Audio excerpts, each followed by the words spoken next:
الذي أرسله بالحق بشيرا ونذيرا وداعيا إلى الله بإذنه وسراجا منيرا أعوذ بالله من الشيطان الرجيم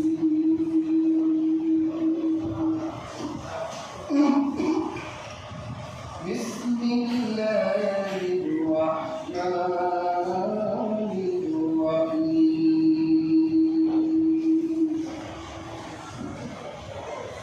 هو الذي بعث في الأميين رسولا منهم يتلو عليهم بآياته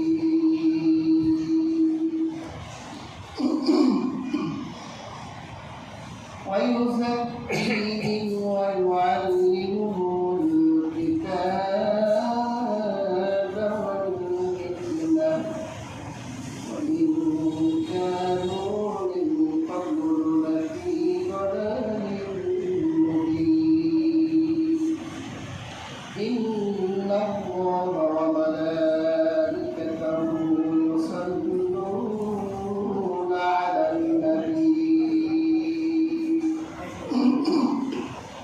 يا أيها الذين آمنوا صلوا عليه وسلموا تسليما اللهم صل على سيدنا محمد وعلى آل سيدنا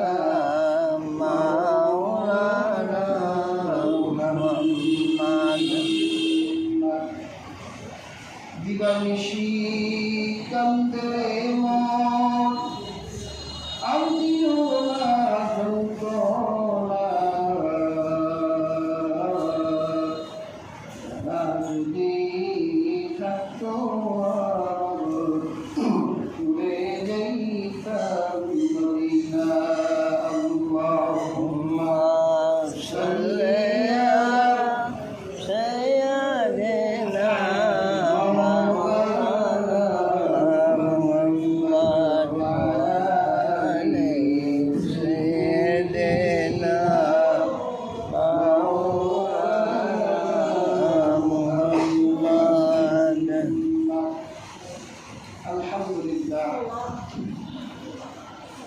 আল্লাহ সুবহানাহু ওয়া তাআলার নিকট অসংখ্য অগণিত অজস্র শুকরিয়া জ্ঞাপন করছি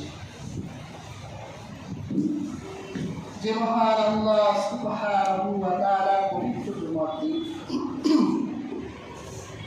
এই মাসটি হলো রবিউল আউয়ালের মাস।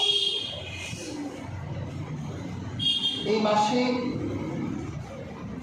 বিশ্ব মানবতার মুক্তির দূত রাহমাতুল লিল আলামিন জন্মগ্রহণ করেছে। আমার আল্লাহ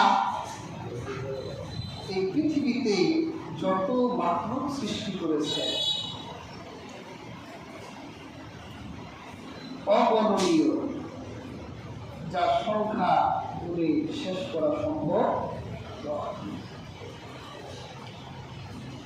আধুনিক বিজ্ঞান তাদের প্রযুক্তি দিয়ে এই পৃথিবীতে প্রায় 9 লক্ষ প্রজাতির মাখলুক আবিষ্কার করতে পেরেছে।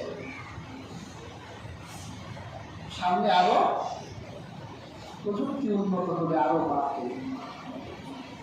এর মধ্যে সবচেয়ে ছোট হলো অ্যামিবা। আমাদের চোখে দেখা না দেখা, প্রকাশ্য গোপন, জানা অজানা যত সৃষ্টি আল্লাহ পাক করেছে, আল্লাহ সমস্ত সৃষ্টি সমস্ত মাখলুককে আল্লাহ সৃষ্টিকে ধন্য করে রাসূলুল্লাহ পৃথিবীতে আগমন করেছেন। সুবহানাল্লাহ। রাসূলুল্লাহ আল্লাহ সৃষ্টিকে পূর্ণতা দিয়েছেন এই পৃথিবীতে এসে।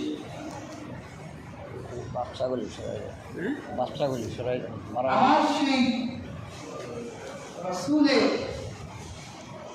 জন্ম মাস মিলাদের মাসে আল্লাহ যে আপনাকে এবং আমাকে জুমার করে আসার এবং বসার সবক প্রদান করেছে, সেজন্যে আমরা আল্লাহর দরবারে শুকরিয়া আদায় করছি। আলহামদুলিল্লাহ, আলহামদুলিল্লাহ। হাজরিন, সূরাতুল জুমআ 2 নম্বর আয়াতটি তেলাওয়াত করেছি। আয়াতটিতে আল্লাহ পাক বলেন, ওয়াল্লাযী বা'আসা ফিল উম্মিয়্যিনা রাসূলাম মিনহুম, তিনি তো সেই সত্তা যিনি তোমাদের মধ্য থেকে একজন রাসূল প্রেরণ করেছেন। সুবহানাল্লাহ। কাদের মধ্য থেকে?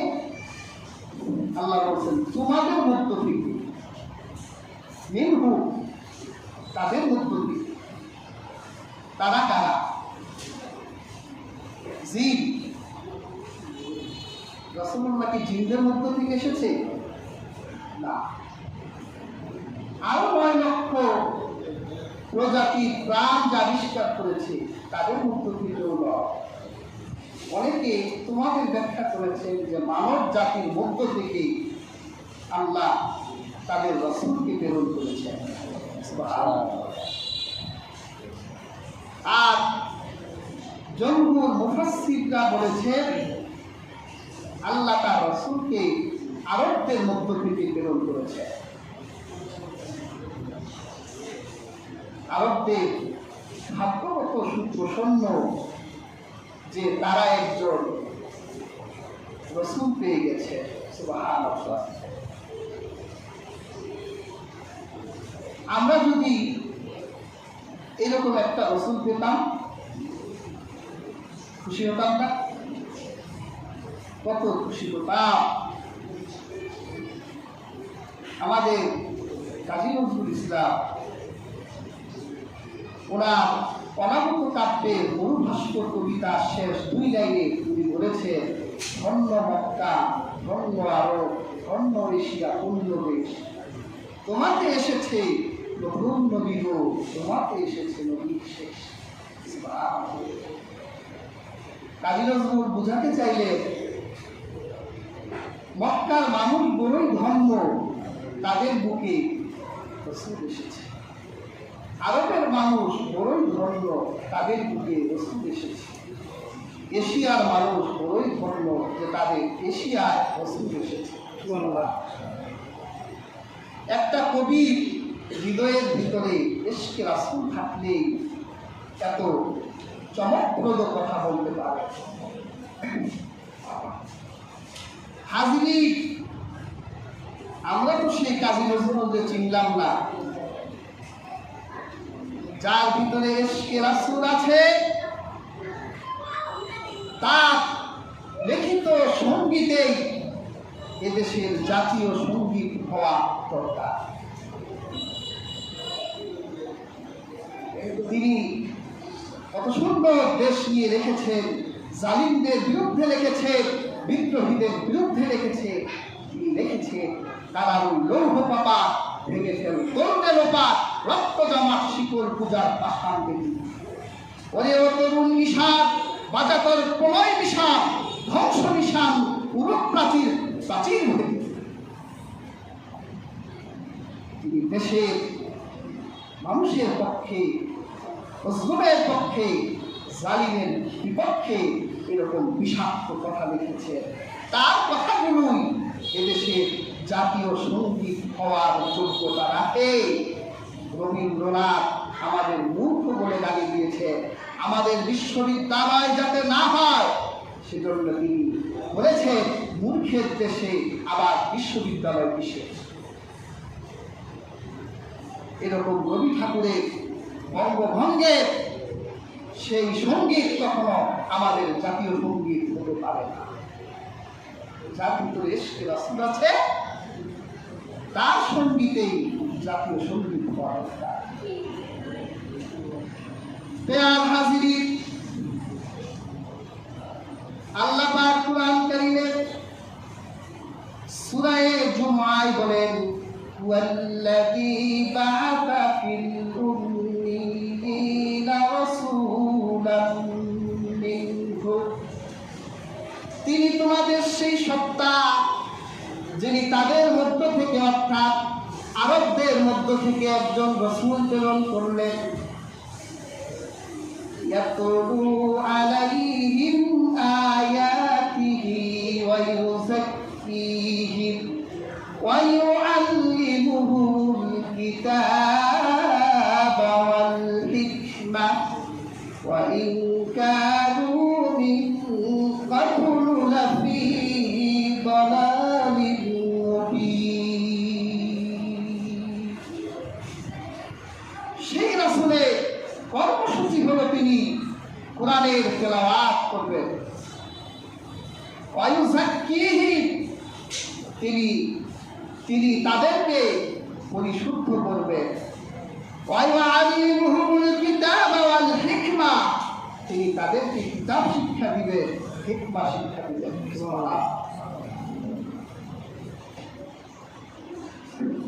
হাজিরিন,